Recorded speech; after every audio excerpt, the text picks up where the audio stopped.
তাদের বিচার বাংলাদেশের বাড়িতে ইনশাআল্লাহ হবে। এদেশের মানুষ আর ধাপ্পাবাজি রাজনীতি পছন্দ করে না। বাংলাদেশে থেকে এদের পতন বাংলাদেশের মাটিতে হবে এবং স্বৈরাচার শেখ হাসিনা বিদায় নিবে। বাংলাদেশে একটি গণতান্ত্রিক পরিবেশ সৃষ্টি হবে। এই সরকার তাহা মিথ্যা কথা। ওতে তাদের সাবেক সাধারণ সম্পাদক ওবায়দুল কাদের তারা নাকি ভোটে নির্বাচিত। আজকে এই সরকার এবং তারা 7 উপজেলা নির্বাচন দিয়েছে তারা জায়েজ করার জন্য। উপদেষ্টা হাবিবুর রহমান হাবিব ভাই, আমাদের খায়রুল কবির খোকন ভাই, বিএনপির যুগ্ম মহাসচিব, তাকে দীর্ঘদিন যাবৎ কারাগারে রাখা হয়েছে। আমাদের হাবিবুল খান সোহেল, ঢাকা মহানগরের সাবেক সভাপতি এবং যুগ্ম মহাসচিব, এবং মীর নওয়াজ আলী, সাবেক ভিপি ঢাকা কলেজ এবং সহযোগী বিষয়ক সম্পাদক সাইফুল আলম নীরব, আমি তার সাথে একসাথে আমরা জেলে ছিলাম। সে দীর্ঘদিন যাবৎ জেলখানায় আছে, তাকে আজকে মুক্তি দেওয়া হচ্ছে না সাইফুল আলম নীরবকে।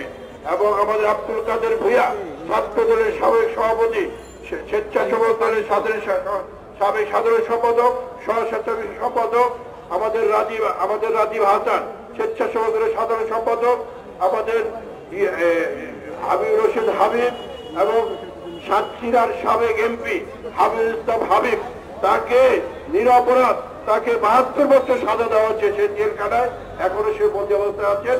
এবং আমাদের আরো আব্দুল সালাম পিন্টু, লুৎফুজ্জামান বাবর সহ আমাদের অপু সহ অসংখ্য নেতৃবৃন্দরা জেলে আছেন। অবিলম্বে এদেরকে মুক্তি দিতে হবে।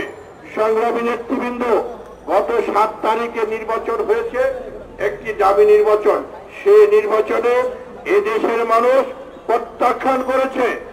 2 কি 3% লোক ভোট দিয়েছে, সেখানে ভোট হয়নি।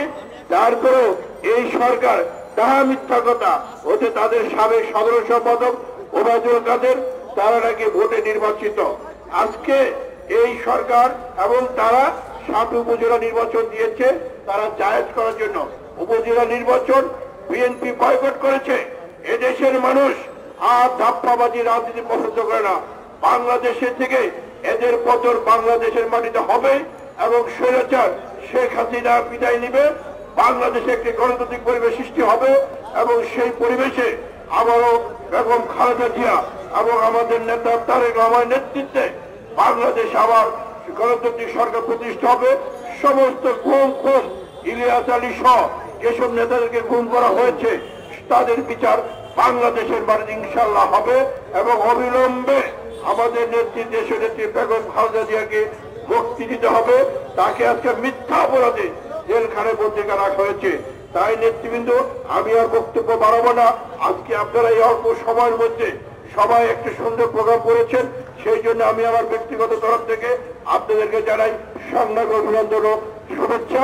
ধন্যবাদ। শহীদ জওয়ান হোক, খালেদা জিন্দাবাদ।